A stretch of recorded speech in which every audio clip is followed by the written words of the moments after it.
Hey, how are you? My name is Drew and welcome back to my channel. So, Street Fighter V Champion Edition is officially releasing in 1 week from today. So I wanted to kind of go over some tips and tricks for new players or newer players or people who even have just been struggling in the lower ranks for a while to up your game and to help you get real results in Street Fighter V Champion Edition. Momo, you're ruining everything. You know that? And if content surrounding fighting games, whether that's gameplay, online matches, or tips and tricks advice, that kind of stuff, is something that interests you, then please make sure you hit the subscribe button. There's going to be more videos like this to come. Alright, so with that out of the way, so I wanted to make this video to give people kind of a starting point to focus on some things that are really going to be practical in improving your game, things that are going to let you see those results in Street Fighter V Champion Edition, to start off on the right foot, build some smart habits, and actually get real progression in the game as you play. If you're a brand new player to the game, what I want you to do first and foremost is do not watch the slew of videos that are inevitably going to come out in the next few weeks. How to play Chun-Li in Street Fighter V Arcade Edition, how to play Ryu in Street Fighter V Champion Edition, whatever it is. I said arcade, but ignore those videos for now, because you're starting off at a baseline, and what those videos are going to do, you're going to do like I did, and you're going to go into the never-ending vortex of watching video after video after video of how to play this character, how to play that character, how to do this, how to do that. And ultimately, it's going to actually just impede your growth. So what I want to do is, really, I just want to put out some realistic things that you can put into practice that are going to help you get that growth that you want in the game. And so the first thing that I want to talk about is going to be learning the neutral game. Now, Drew, learning the neutral game, that is such a vague thing to say, of course. Well, let me go into some specifics. One, when you're just starting off, or maybe if you've been in bronze for a long time, or silver, or whatever, it's going to be extremely important for you to learn how to stay grounded. Stop jumping so much. Now, in the earliest of early ranks, sure, jumping around like a rabbit can get you some cheesy wins. You can kind of pull a fast one on some people by doing that kind of tactic, people who aren't good at anti-airing. But anti-airing in this game is not that hard, and once you really have it down and you've practiced, which we'll talk about more in a little while, once you really have it down, it becomes a lot easier to anti-air people. So as you fight better and better opponents, if you've built this habit of just jumping constantly, you're going to get anti-aired and they're going to open you up. So the first thing I want you to focus on, stay grounded. Play on the ground. That doesn't mean you can't have jump-in combos, but stop bunny hopping around constantly. That's not the only way to move in this game. Use your dashes. Use your walk. Use advancing normals. Use all kinds of different stuff to move around the arena other than just jumping constantly.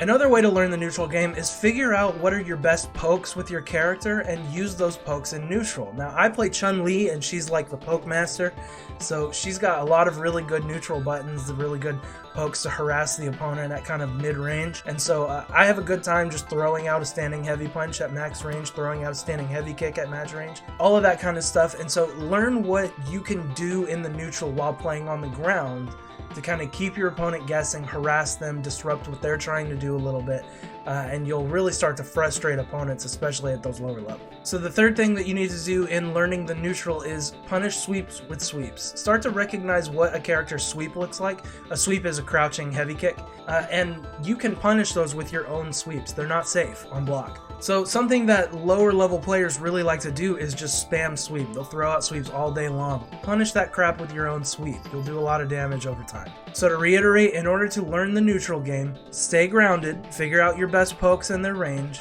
and punish sweeps with sweeps. A second thing you need to do to get off on the right foot and get real results in Street Fighter V Champion Edition is you need to learn a handful of combos, go into training mode, practice them. Don't worry about the flashiest ones. What you need is you need 2 bread and butter combos, 1 crush counter combo, and a combo into super. You need 4 combos dedicated to your muscle memory, and that's all. Especially at the beginning, don't overstretch yourself trying to figure out all these really fancy in-depth combos that you're going to try and pull out in the middle of a match. It's going to be hard enough if you're a new player remembering the combos that you do know, even if you only keep it to like 3 or 4. But as you progress and as you get better at the game and with that character, you'll start to learn more and more combos. But for the beginning, just keep it simple. Learn a couple of basic bread and butters. Bread and butter is just a fighting game term, basically means the combos that you can rely on in a variety of situations. So get a couple of those, get a crush counter combo. Crush counters do a lot of damage, and generally people like to throw out unsafe dragon punches like shoryukens and stuff in lower ranks. Block those and get your crush counter punish. It'll add up a lot of damage really quickly. And then the other one is, of course, the combo into super for those instances where you're maybe just a little bit out of range of killing the opponent, but you have full meter. Well, you can confirm into a super and get that kill guaranteed.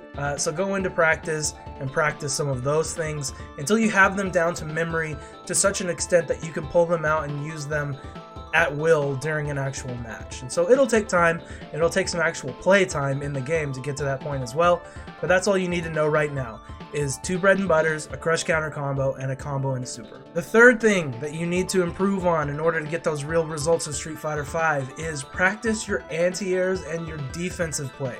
Especially at lower ranks, people have a really hard time opening up a patient opponent, and if you learn how to just block on defense and play defensively, those players at that lower level are going to have the hardest time getting you to open up and get damage in on you. What's going to happen is they're going to get frustrated, they're going to start doing things that aren't safe, throwing out sweeps, DPs, all that kind of stuff, and you can take that opportunity to punish them.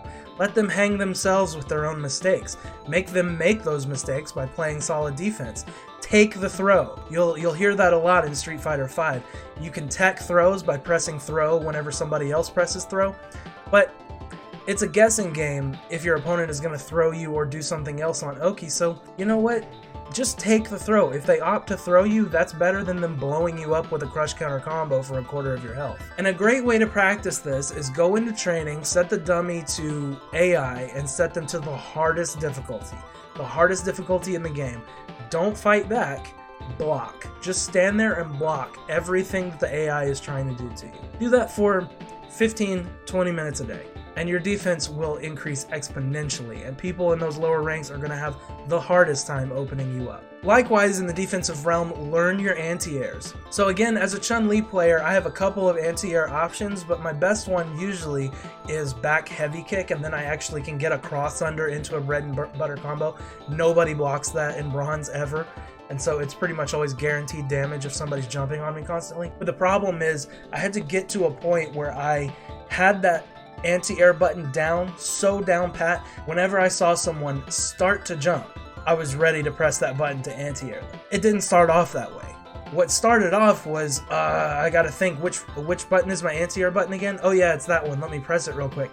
By then they had already jumped in and gotten their full combo, or I'm already blocking or whatever. So you wanna get into training mode, commit that to memory, and then go into games, and we're gonna get to this in a minute. Go into games actively trying to improve certain things. So think, this game I'm gonna focus on anti-airs. This game I'm gonna focus on blocking. And just play your opponent that way. Think, I'm going to start getting good at reacting to an opponent jumping and using my anti-airs, and just do that for an entire match online, and you'll really start to get more of a feel for it. So to reiterate, practice your defense and your anti-airs. The fourth thing is figure out what you can do to pressure your opponent in okizeme opportunities. Now, that's a fancy fighting game term that just means when your opponent is knocked on the ground, that situation where they're waking up and you have the opportunity to pressure them or back off or whatever. That's basically what that means, and oki is what it's called for short. So figure out some good ways to pressure your opponent while they're on the ground. Figure out the timing for your best meaties with your character. There are going to be infinite amount of guides on that kind of thing. And by the way, if you don't have to go into practice mode and learn your character's combos, look up a combo video on YouTube. There's a million of them by now.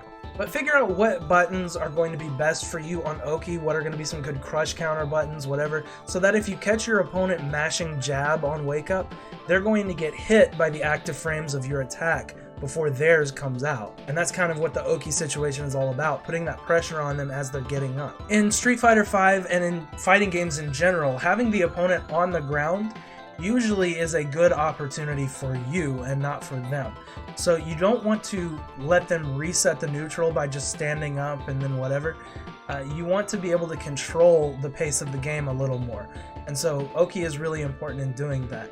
But it's also one of the more challenging things from this list that I'm talking about, other than maybe blocking. So it'll take some time, it'll take some practice, but it'll come to you. The feeling, the timing of it will become something that's kind of second nature to you eventually. And then the last thing, the fifth thing that I want to talk about is just get online and play.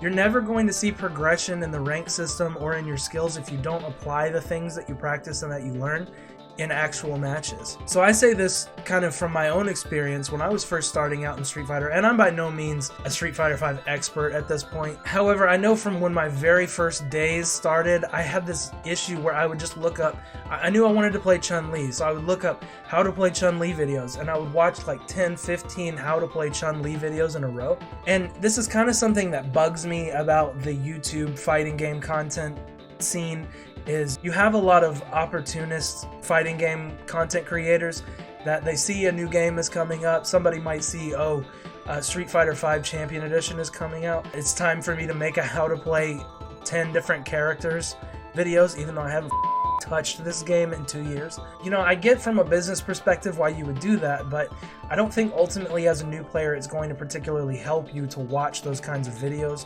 over and over and over again. They're way too top heavy, too front loaded with information you're not going to retain. And so I would rather you take what we've talked about in this short little video, start applying those things in your game, and then you can evolve from there and get more in-depth with what you're learning later on. Don't worry about these hour-long how to play Ken videos from a guy who doesn't even play Ken. I'm not going to call anybody out, but they're all over the place. So it's not to say don't ever watch guides to characters, because for a lot of people they're putting out quality guides because they know what they're talking about. However, don't get bogged down because you're going to wade through dozens of videos about, you know, this and this and that, and really it's not going to help you as much as just getting in there and playing the game. Get out there, put yourself out there, make your own progress by learning from your own mistakes. You need to get your butt in there and play the game, and that's the best way you're going to learn. So I'll see you out there. If you enjoyed this video, please make sure you like, share it, do whatever you want. If you hate my face, you think I'm an idiot, punch that dislike button and tell me why in the comments. I invite the discussion. Otherwise, subscribe and you'll see more coming your way in the near future. So, all right, have a good one. Be blessed.